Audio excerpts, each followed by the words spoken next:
Hola maestras y maestros, ¿cómo están? Mi nombre es José Luis, bienvenidos nuevamente a este canal. Un saludo cordial para el maestro Víctor Hugo Longinos Nieto, los compañeros de la Universidad Abierta y a Distancia de México y por supuesto a las maestras y maestros que se encuentran viendo este video. En esta ocasión quiero participar en el foro referente a la evaluación educativa. Por lo que sí me gustaría que tanto en el chat como en el foro compartieran sus experiencias en torno a este tema referente a la manera en la que evaluamos dentro de nuestra función como docentes. Y bueno, damos inicio.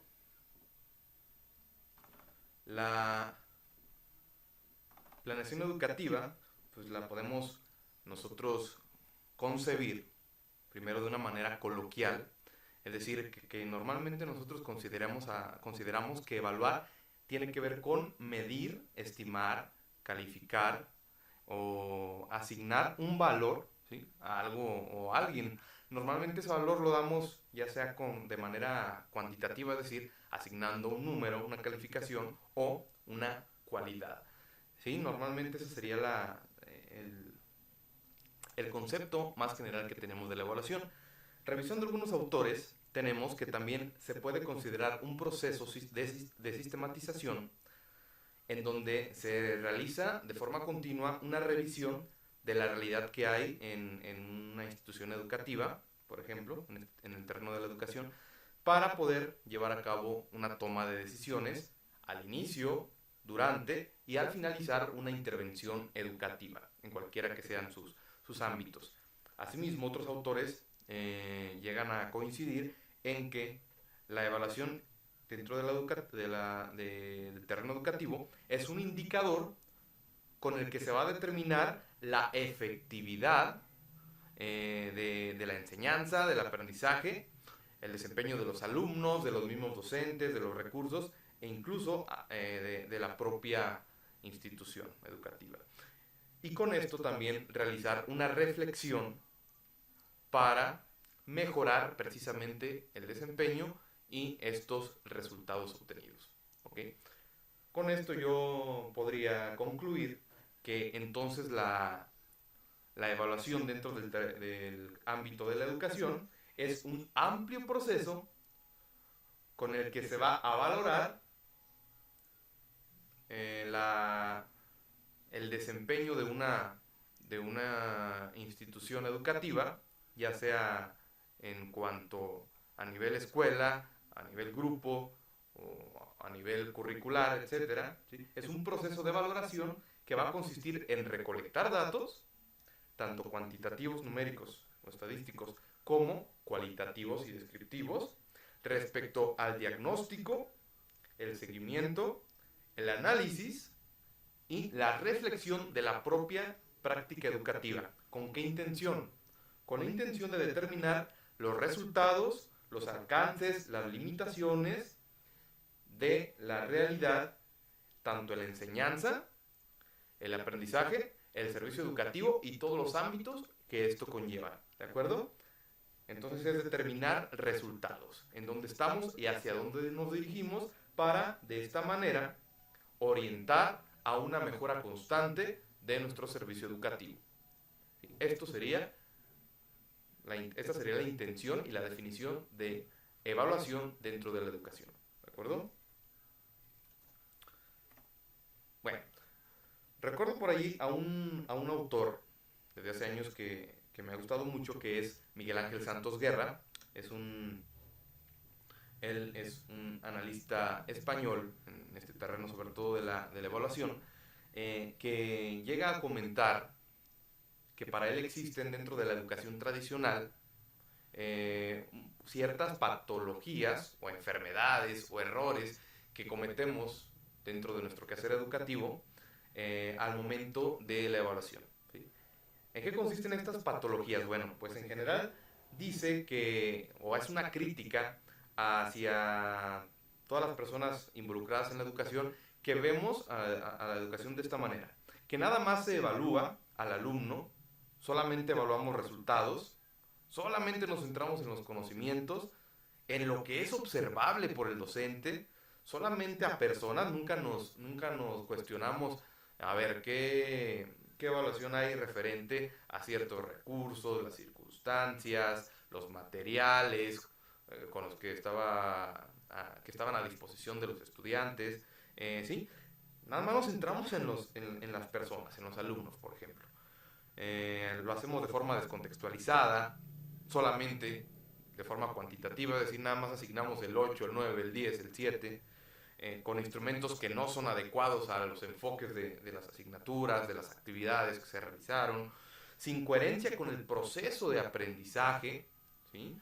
De una manera competitiva en el que nada más beneficiamos a los que tienen mejores resultados y a los que tienen menos resultados los orillamos o los excluimos, de una manera con un estereotipizada, ¿sí? Estereotipada, perdón, destemporalmente, que no lo hacemos en el tiempo adecuado. Ojo, mucho ojo en esto. Dentro del tiempo, pues se debe considerar que debemos evaluar de una forma continua, desde el inicio, el desarrollo y el final del proceso de enseñanza y de aprendizaje. Otra crítica, otra patología es que evaluamos para controlar, para sancionar y etiquetar a los estudiantes porque de acuerdo a sus resultados, tanto como un premio como con un castigo. Para conservar un estatus, es decir, que no evaluamos para que aprendan ni para mejorar o cuestionar nuestro propio aprendizaje. Dentro de lo que se mencionaba que solamente se evalúa al alumno, a ver, ¿por qué no evaluar también a nosotros como docentes, a los directivos, a las personas que se encuentran alrededor del proceso de aprendizaje, a las mismas herramientas o estrategias que utilizamos? ¿Sí? Esta es una reflexión y una crítica hacia esa situación. ¿De qué otra manera? Pues otra patología sería que es de manera unidireccional, nunca, a veces o muy poco, dejamos que los mismos alumnos nos estén retroalimentando a nosotros mismos acerca de cómo llevamos a cabo nuestra práctica educativa.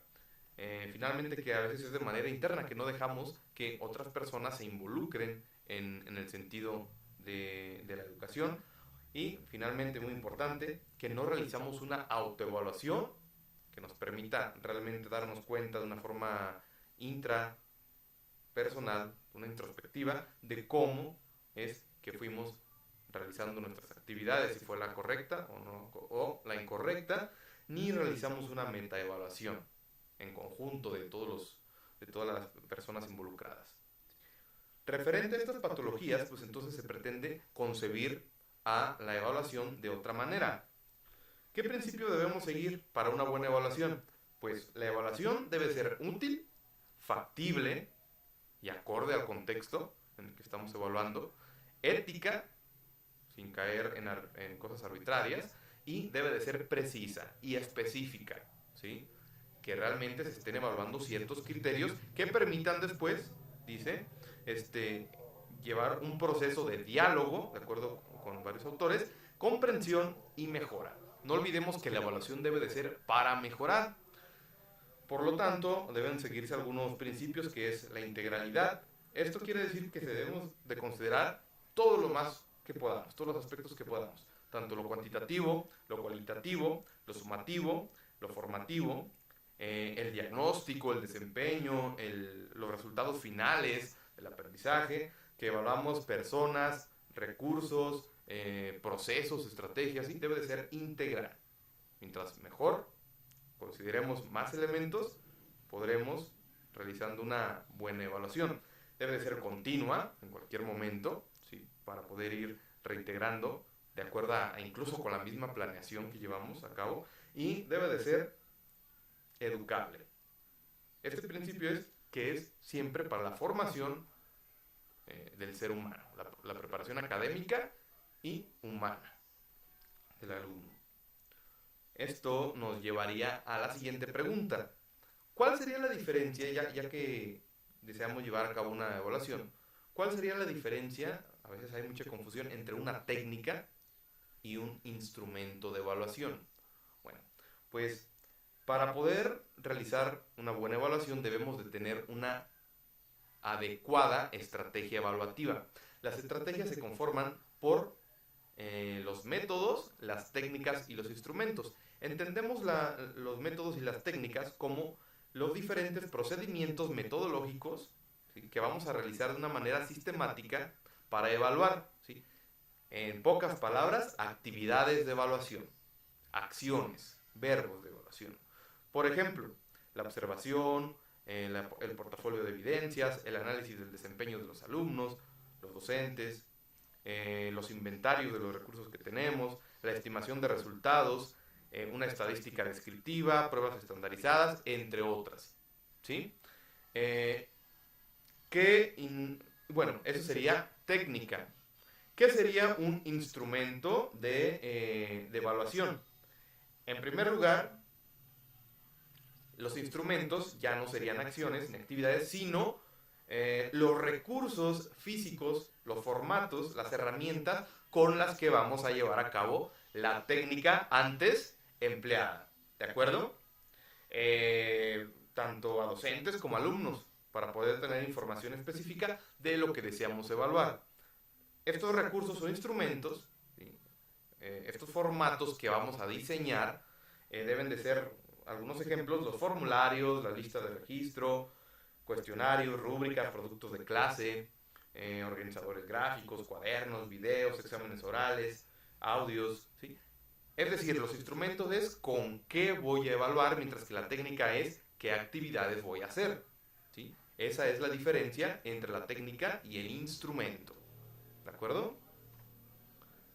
Otra pregunta: ¿qué criterios tomamos en cuenta para poder seleccionar las técnicas e instrumentos que utilizamos? Voy a contar por ahí mi experiencia. ¿Y por qué los considero? Bueno, cuando yo realizo dentro de mi práctica educativa un análisis de qué, incluso dentro de la misma planeación, ¿sí?, que ya que tengo identificado qué es lo que voy a planear, qué actividades voy a llevar a cabo, cómo lo voy a hacer, pues también debo preguntarme: ¿y cómo lo voy a evaluar? ¿Cómo voy a darle este seguimiento de inicio a fin y con qué instrumentos? Entonces, primero me debo de preguntar qué es lo que deseo evaluar, si van a ser conocimientos, actitudes, valores, opiniones, ¿sí? Ciertas situaciones. Pero ahora, ¿a quién? ¿Voy a evaluar a una persona? ¿Sí? A dos personas, a un equipo. ¿A quiénes voy a estar evaluando? ¿Qué más voy a evaluar? Mi propia práctica. Voy a evaluar a los padres de familia en cuanto a la responsabilidad, o qué otras situaciones voy a estar evaluando. ¿Por qué? ¿Esto en qué me va a ayudar? Ya que evalué, me va a ayudar para mejorar mi práctica, para tener mejores conocimientos, me va a ayudar para que los mismos alumnos entiendan mejor las actividades, ¿sí? Entonces, ¿para qué lo voy a hacer? ¿Por qué?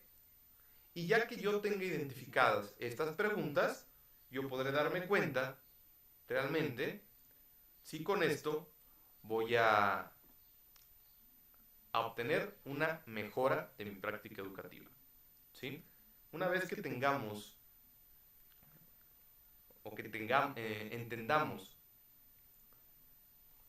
estas preguntas, podamos resolverlas, ya podemos nosotros saber si con esto hacemos una heteroevaluación, una coevaluación, una autoevaluación, o si voy a aplicar un examen, o qué otros instrumentos voy a realizar, ¿sí? Esos son los criterios que tomamos en cuenta. Si voy a realizar una evaluación del desempeño de los alumnos, de sus conocimientos, si voy a realizar una descripción estadística del promedio de los alumnos, si fue una evaluación sumativa final, con toda la suma de todos los esfuerzos del estudiante y sus recursos, o si voy a hacer una evaluación formativa para que aprendan mejor. Y bueno, de manera personal, viene esta pregunta que es: ¿qué técnicas e instrumentos utilizas para evaluar el aprendizaje de los estudiantes? En mi caso sería la asignatura de historia. A ver, maestras, maestros, en este momento podrían comentarme en el foro, en el chat, cómo es o normalmente qué técnicas ustedes utilizan. Les comparto las mías. Dentro de el desempeño de las actividades que realizan, las actividades de aprendizaje de los educandos, yo normalmente solicito, dentro de la asignatura de historia, que realicen textos de investigación, reflexión o de reflexión historiográfica referente al tema que estemos viendo. En algunas otras ocasiones, dependiendo de la temática o el periodo que abordemos, pues yo califico, yo evalúo con las manualidades, con un sentido histórico, pergaminos, cartas, esculturas, álbumes de fotos de la época, maquetas, entre otras. Algunas líneas del tiempo y mapas históricos para poder desarrollar las competencias propias de esta asignatura en tiempo y espacio. La participación de videojuegos con sentido histórico o aplicaciones digitales, Google Earth, por ejemplo, bueno, pues con fotos de que se han utilizado esas herramientas digitales, pues me ayuda a ver si van aprendiendo. Participaciones orales como algún discurso, una canción, un poema, una dramatización de la época que estemos abordando en este tema, pero pues también se puede aplicar a cualquier otra asignatura, ¿no? Entonces, bailes, danzas. También otros productos que normalmente realizan, sobre todo en cuanto a la información, son algunos organizadores gráficos como tablas, mapas conceptuales, mapas mentales, cuadros sinópticos y esquemas. Estos son productos específicamente si yo deseo evaluar, aprendizajes, el desempeño. Ok, con todo esto que ya realizaron los alumnos, ¿cómo califico? Pues con las siguientes técnicas e instrumentos. Ahí en la pantalla pueden ver las técnicas remarcadas en negrita y los instrumentos es lo que sigue.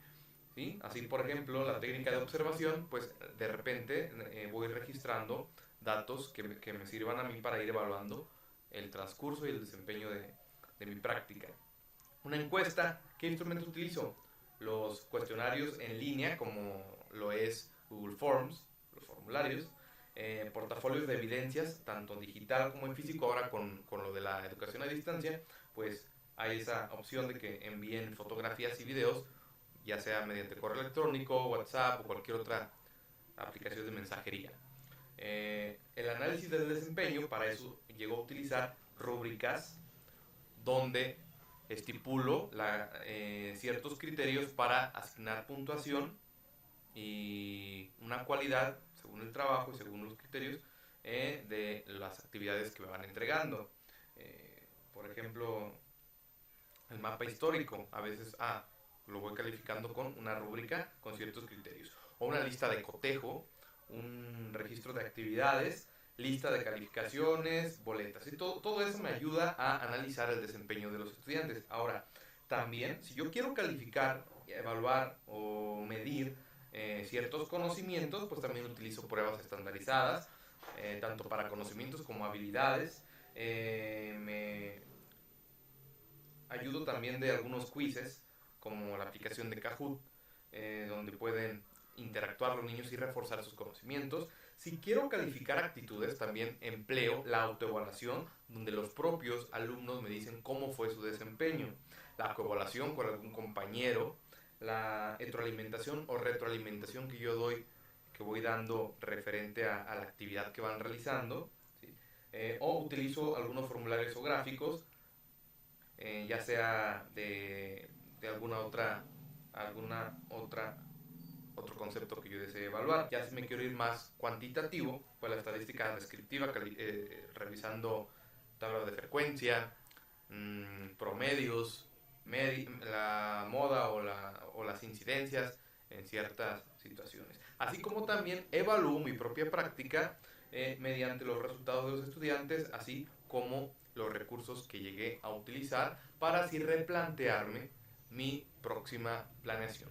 Finalmente, estaría bien preguntarnos de qué manera la planificación de la evaluación del aprendizaje contribuye en la toma de decisiones para mejorar la enseñanza de tu asignatura, de mi asignatura, de historia, en este caso, o de cualquier otra. Bueno, pues la planificación de la evaluación nos va a permitir replantearnos nuestra práctica educativa de una manera continua, desde el inicio hasta el final intervención educativa. Por lo tanto, tanto la evaluación como la planeación son dos procesos que van muy de la mano y que nos permitirán realizar, prever las actividades que estemos desempeñando y reforzarlas, modificarlas, hacer los cambios conforme nos vamos dando cuenta de en qué nivel se encuentra nuestra intervención, los resultados que están dando los alumnos y si vamos por el camino correcto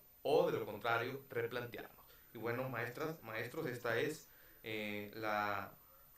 todo lo referente a la evaluación.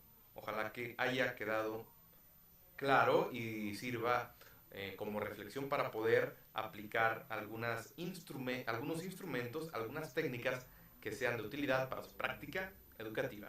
Hasta luego y continuemos en este canal. Cuídense mucho. Bye.